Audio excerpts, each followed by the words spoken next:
부정교합으로 밥을 못 먹거나 말이 어눌해지면 외모의 문제를 떠나서 생활 자체가 어려울 것 같은데요. 네. 교정치료를 통해서 새로운 인생을 되찾으신 사례도 많죠?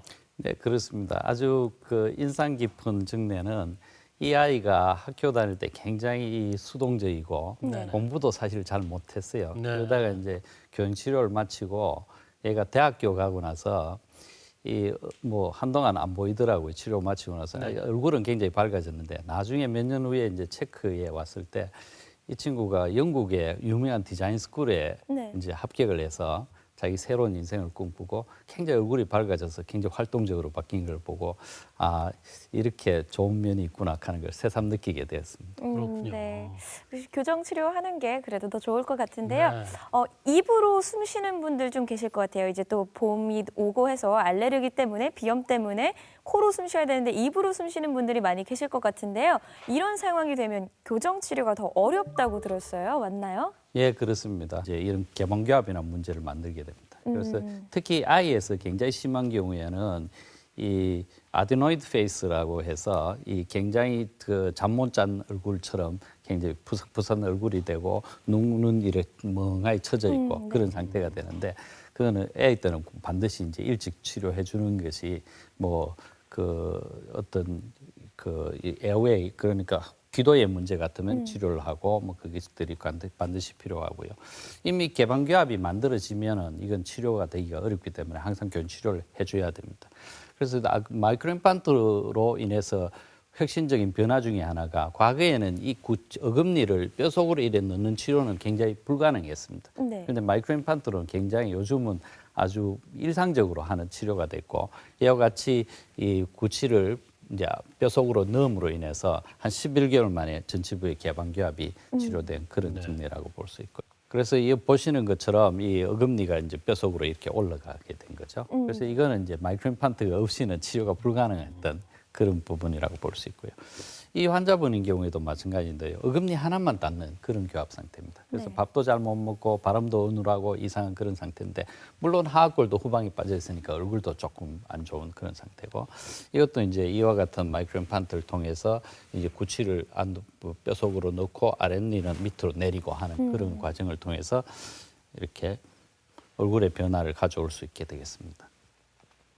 그리고 이 환자에서도 보시면 어금니가 올라가고 이거는 앞쪽으로 내리고 함을 통해서 이와 같이 이제 얼굴의 변화를 가져올 수 있는 거죠. 네. 그래서 이 개방교합의 치료를 과거에는 이제 이가 안 물리는 것만을 위한 치료로 됐었는데 지금은 이제 얼굴의 변화를 동시에 기하는 그런 이제 어떻게 보면 한 단계 높은 수준의 치료가 가능해졌다 이렇게 보겠습니다. 이 환자분 경우에도 앞쪽에 개방교합이 있고 굉장히 또 입도 돌출도 심한 그런 경우죠.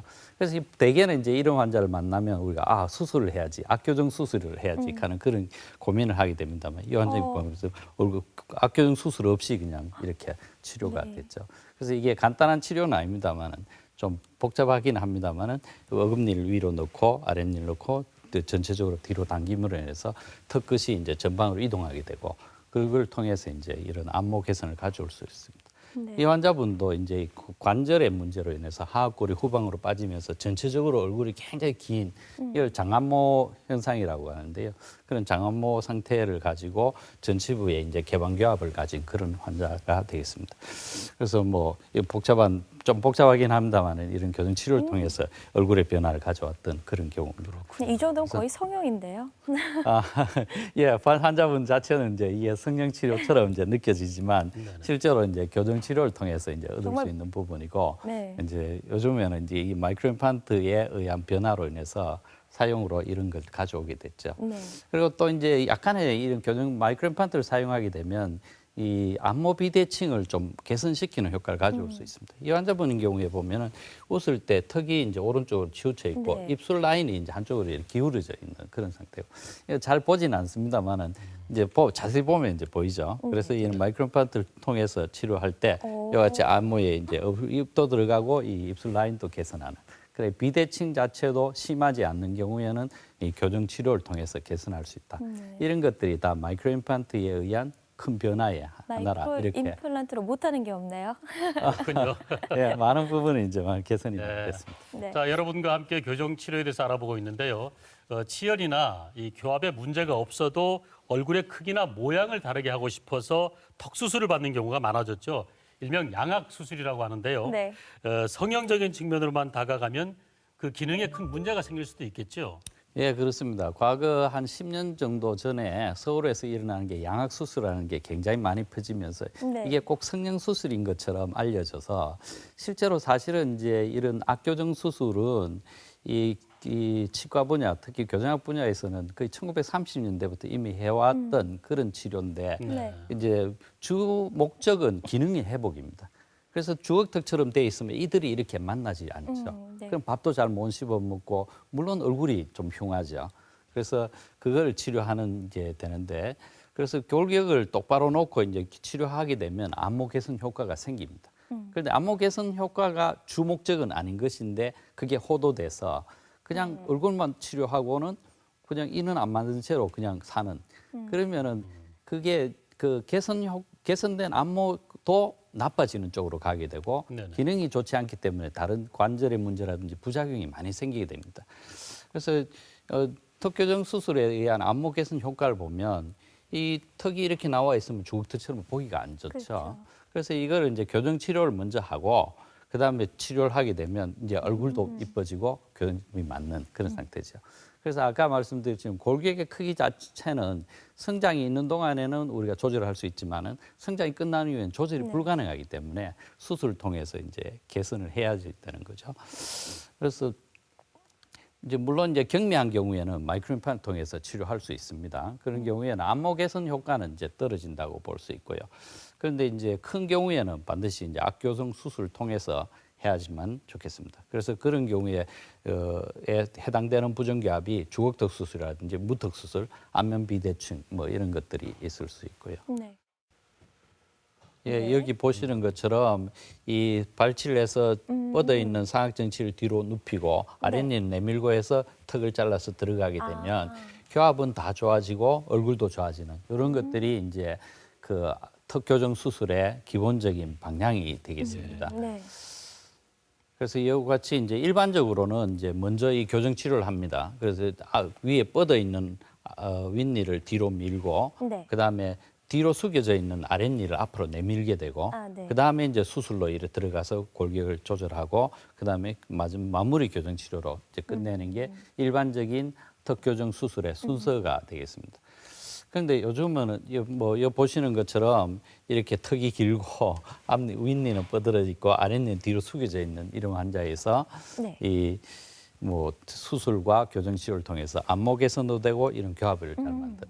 그래서 이런 교합을 만드는 건 교정 치료에서는 항상 기본적인 목표입니다. 네. 그 이후에 안모가 개선돼야 되지. 네. 안모 개선하고 교합이 안 맞는 상태로 둔다는 거는 그러면 개선된 안모도 다 재발돼서 돌아가게 된다는 것이죠. 네. 그래서 이제 선수술이라고 하는 거는 요즘에 와서 이제 많이 좀 시도되고 있는 방식인데요. 이런 이제 술전에 교정 치료하는 것을 하게 되니까 환자들이 좀 싫어해서 바로 수술을 먼저 하고 교정 치료하는 방식인데 이건 조금 약간의 위험이 있습니다. 그래서 이제 앞골의 위치가 변한다든가 뭐 그런 위험이 있지만 뭐 어떤 아주 한정된 경우에서는 좋은 효과를 볼 수도 있겠습니다. 네. 그래서 그 외에 이제 악교정 수술이 꼭 필요한 경우는 비대칭이 심한 경우. 이런 경우에는 대개 얼굴 삐뚤까지 못해 하고 성형 수술 아니냐라고 생각하지만 실제로는 이 교합이 잘 안 됩니다. 이가 잘 안 맞고. 네. 그러면은 씹을 때마다 이 앞골이 뒤틀리는 힘을 받기 때문에 이 계속적으로 이제 앞골에 문제도 생기고 나중에 자연치일 때는 이게 견디는 부분이 있지만 나중에 성인이 돼서 나이가 들어가시면 틀리려 하거나 임플란트를 하시면 그 다 빠져버리는 그런 문제들이 생기죠. 그래서 한 20, 30대 전에 꼭 수술을 하시는 게 좋겠습니다. 네. 그래서 이 환자분들도 보면은 안모도 개선되고 교합도 잘 맞아지는 이런 식의 치료가 되죠. 그래서 항상 압교정 수술을 하실 때는 내가 기능의 회복이 먼저다 하는 그 생각을 하시고 안목에서는 그 다음에 따라오는 부수적인 효과다 이렇게 이해하시면 좋겠습니다. 네, 지금 설명해 주신 분들은 거의 다 우리 청소년기나 혹은 이제 20대, 30대 사람들이었던 것 같은데 네네. 우리 사실 중년층이나 노년층에도 이런 치아 교정에 관한 관심이 굉장히 높거든요. 그런데 이제 성인기가 되면 얼굴뼈가 굳어진다고 해서 이제 이게 치료가 잘 될지 조금 걱정이에요. 예, 원칙적으로는 교정 치료는 어느 나이든 다 할 수 네. 있는 게 네. 있습니다. 그러면은 성인이 됐을 때 또는 40대, 50대, 60대 치료하는 것과 어린 나이에 하는 것과 어떤 차이가 있느냐? 네. 그거는 약간의 이제 목표가 달라진다 이렇게 볼 수 있겠습니다. 그 이유는 이제 그 치아 이동 속도가 느리고 이제 치주 질환, 잇몸 문제가 많이 생기고 그다음에 또 이제 장치를 붙이는 걸 어른들은 조금 싫어하시죠. 그러다 보니 그런 문제. 그러다 보니까 부분 교정이 많고 또는 치료의 목표가 제한되는 그러니까 어린애 같은 경우에는 막 아까 말씀드린 그런 굉장한 변화를 이제 그 추구하지만 어른의 경우에는 있는 상태에서 적절하게 치료하는 그런 네. 식의 목표 수정이 있는 것이지 치료를 못한다 이렇게 볼 수는 없습니다. 그래서 성인에서 치료로는 요즘은 이제 이런 투명 장치를 이용한 치료가 좀 그래서 많이 이제 시도되고 있고요. 그래서 뭐 한 예를 보이면 꼬마 애긴 합니다만은 이 이제 앞쪽에 겹쳐진 이가 있었는데 이 어금니 쪽엔 장치를 붙이고 나머지 이제 투명 장치를 넣는 이게 이제 병합 치료라 그래서 제가 지금 굉장히 많이 신경 쓰고 개발하고 있는 치료인데요. 네. 그래서 뭐 이와 같이 이제 치료 안무도 괜찮고 교합이 괜찮아지는 그런 두 치료가 가지를 되겠습니다. 같이 하면 그만큼 시간도 더 단축될 수 있나요? 예, 뭐 시간은 이제 거의 비슷하다고 볼 수 있는데 일부에서는 단축될 수도 있고요. 그 단지 이제 중요한 거는 심미적인 개선 효과가 있다. 치료 중에도 장치가 보이지 않는다. 예. 그렇게 뒤에만 되어 있습니다. 하니까요? 예, 그렇습니다. 그다음 부분 교정이 이제 많아지는데요. 우리가 이제 어른이 되면 이가 빠지거나 뭐 여러 가지 문제들이 생기게 되죠. 그러면 임플란트를 하시거나 뭐 이럴 때 이 이가 기울어져 있다면 치료가 임플란트를 해낼 수가 없습니다. 그렇죠. 그래서 이제 이 환자인 경우에는 아주 부분 교정으로 굉장히 혜택을 보는 아이라고 볼 수 있는데요. 이 이가 다 썩어 있었습니다. 이렇게. 네. 그러면 이걸 뽑아내게 되면 여기다가 이제 이를 해넣어야 되죠. 그렇죠. 그런데 이제 뽑기 전에 이분이 이제 그 고양이과의 선생님이 저한테 이제 보내줘서 그 뒤에 있는 제2대구치와 막니, 사랑니를 앞으로 다 당겨가지고 그냥 이 뭐 공간이 뭐 없이 그냥 치료 안 하는 거와 똑같이 임플란트 없이 평생을 살 수 있게 치료가 됩니다. 그래서 이런 것들도 교정 치료에 아주 큰 이제 혜택이라고 볼 수 있고요. 사랑니를 대신 예, 어금니로. 사랑니를 앞으로 당겨서 이제 그 빠진 이를 대체해 버린 거죠. 네. 그렇군요. 그다음에 이와 같이 이제 이가 한쪽에 빠져가 내려와서 이제 아래쪽에 이를 해낼 수 없는 경우죠. 그래서 대개 이제 교합평면이라고 하는 거는 이게 똑발라야 됩니다. 네. 그런데 이제 이렇게 내려와 있거나 이것도 내려오게 되면 보철을 못 해냈죠.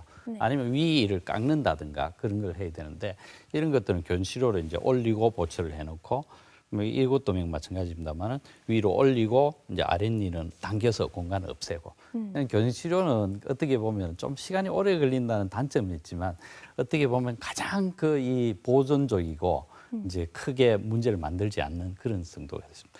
그래서 이와 같이 이제 어금니가 앞으로 쓰러져 있는 경우에도 여기다 임플란트를 해놓거나 아니면 크라운을 할 때도 많이 깎아야 되고 문제가 많이 생기게 됩니다. 그래서 이런 경우에 지금 앞으로 쓰러져가 보철을 못 해놓는 그런 경우인데 후방에 요 보면 마이크로 임플란트를 심어서 이제 뒤로 세우는 그런 치료를 하고 있고 여기 위로 쓰고 난 뒤에 보철을 해놓는 이렇게 했을 때 보철의 이 생명력 더 오랫동안 잘 유지된다는 것이죠. 그래서 교정 치료는 제가 치과의 여러 분야를 보지만 가장 보존적이고 가장 좀 환자분이 혜택을 많이 얻을 수 있는 그런 분야라고 생각합니다. 네. 그렇습니다. 보철 교정에 대해서 여러 가지를 알아봤는데요. 치과에 가면 가장 먼저 CT 촬영을 하더라고요. 네. 치아 모양이나 상태를 이렇게 자세히 설명을 해주시는데 자세한 진단뿐만 아니라 또 교정 전후에 변화된 모습도 볼 수 있다고 그렇게 예. 들었습니다. 예, 그렇습니다. 교정 치료는 이제 처음에 치료할 때 굉장히 많은 검사를 통해서 포괄적인 치료 계획을 세우는 게 일반적입니다. 아까 말씀드린 것처럼 부분적으로 해서는 부분적인 치료가 되는데 그게 전체 치료를 봐서는 어떨 때는 나쁜 방향의 치료가 될 수 있고 더 좋은 치료가 있음에도 불구하고 나쁜 치료를 선택할 수도 있기 때문에 많은 검사를 하고 그렇게 하게 됩니다. 첫 번째로 뭐 사진도 찍고 모형도 뜨고 이런 엑스레이를 찍어서 이 치아의 위치, 골격의 위치 이런 걸 각도, 거리 이런 걸 다 측정을 하게 되고요. 네. 그다음에 현재 와서 발전되는 걸로는 이제 죄송합니다. 이 CT 현재 와서 발전되는 거는 CT를 이용한 어떤 분석이 많이 이용되고요. 그런데 이거 CT라 그래서 굉장히 이제 엑스레이 그 노출이 많을 거라고 생각하시지만 네네. 치과에 쓰는 거는 이제 콤빔 CT라 그래서 이 기존의 메디칼 CT에 비해서는 이 레디에이션 양이 굉장히 적습니다. 네. 그래서 너무 걱정 안 하셔도 좋을 것 같고요. 네. 그다음 안면 스캔을 이용한 분석 또는 3차원 모형을 이용한 분석도 있습니다. 이와 같이 이제 안면을 스캔해서 이 전후적으로 얼마나 움직일 수 있는가 하는 것을 이제 분석하고 비교하는 그런 것들을 하게 되고요. 뭐 이와 같이 이제 이게 안면 스캔과 엑스레이 이런 걸 병합해서 어느 정도 움직였을 때 가장 좋은가 하는 걸 이제 분석하게 되고 물론 그런 것들은 기본적으로 치아의 위치가 바라야 된다 하는 걸 합쳐서 하겠습니다. 그래서 네. 이와 같이 이제 CT를 이용해서는 이제 악교 턱교정 수술을 위한 분석이라든지 또는 치아의 위치, 뭐 문제 이걸 3차원적으로 다 볼 수 있기 때문에 이 엑스레이 하나만 찍으면 이제 전체적으로 다 볼 수 있는 네. 그런 상태가 되고요. 그다음에 이제 요즘에 와서는 이제 3차원 스캔이라 그래서 모형을 스캔해서 아까 말씀드린 투명 장치라든지 그런 것도 만들 수 있고 뭐 여러 가지 그런 분석을 하게 되는 그런 상태까지 발전되어 있습니다. 네, 이렇게 최신 교정 치료의 진단과 치료법까지 알아봤는데요. 그런데 이렇게 힘들게 치아 교정을 했는데 관리가 안 돼서 다시 돌아가는 경우가 있다고 하는데 어떤 부분들을 주의하면 좋을까요? 예, 첫 번째로는 이제 그 유장치를 잘 껴야 되겠습니다. 그래서 네. 유장치를 잘 끼고 이제 대개 하악 정치부에 이 재발이 굉장히 많이 생기기 때문에 그 부분들은 우리가 이제 부착형 장치라고 해서 항상 붙여놓게 되는데 네네. 그걸 부착하게 되면 이제 이 배열의 흐트러짐을 막을 수 있는데 뒤쪽에 이 치석이 낀다든지 그런 문제가 있으니까 항상 좀 잘 닦아야 되고요. 그리고 앞니로는 뭐 씹게 되면 이게 장치 떨어질 수가 있으니까 네. 앞니로 좀 안 씹는 게 중요하겠고요. 네. 그 외에 이제 교정 치료 중에도 환자분들이 좀 잘해야지 좋은 치료 결과를 가져올 수 있게 되는데요. 그래서 뭐 양치질을 잘해야 되죠. 보통 뭐 교정 장치 없이도 이가 썩는데 장치를 붙여놨으니까 양치질을 잘 안 하시면은 이게 썩을 수 있고요. 그다음 잇몸 질환의 문제가 생길 수 있으니까 그것도 조심을 해야 되고요. 네. 그다음에 이제 병원에 오는 시간을 이제 좀 약속을 하니까 레귤러하게 이렇게 정기적으로 방문을 해줘야지만 치료가 잘 진행이 되죠. 그래서 안 오고 하면은 약을 이제 주는데 우리가 교정에서는 이제 약에 해당되는 게 force 힘입니다. 네. 그래서 힘을 주고 싶은데 환자분이 안 오면은 엉뚱한 힘을 주고 있는 거죠. 그래서 엉뚱한 약을 먹는 거와 똑같은 상황이니까 네. 항상 정기적으로 와서 치료를 하는 것이 좋게 치료되고 그다음에 이제 장기적인 안정을 위해서는 유장치를 잘 끼고 또 1년에 한 번씩 꼭 병원을 방문해서 네. 체크를 하는 것이 중요하겠습니다. 알겠습니다. 네, 교정 치료에 대해서 알아봤는데요. 네. 고민이 있을 때 손으로 턱을 괴는 습관이 있으신 분들 계시죠? 오늘부터는 손을 빼고 고개를 반듯하게 세우는 연습을 하는 게 좋겠습니다. 네, 턱에도 안 좋은 영향을 미칠 뿐만 아니라요. 이 턱 아래쪽까지 영향을 줘서요. 척추의 배열까지 흐트러진다고 합니다. 그렇습니다. 오늘 치아와 턱의 균형을 맞춰서 건강하게 웃을 수 있는 방법을 알려주셨습니다. 경북대학교 치과병원 치과교정과 박효상 교수님이었습니다. 감사합니다. 네, 감사합니다.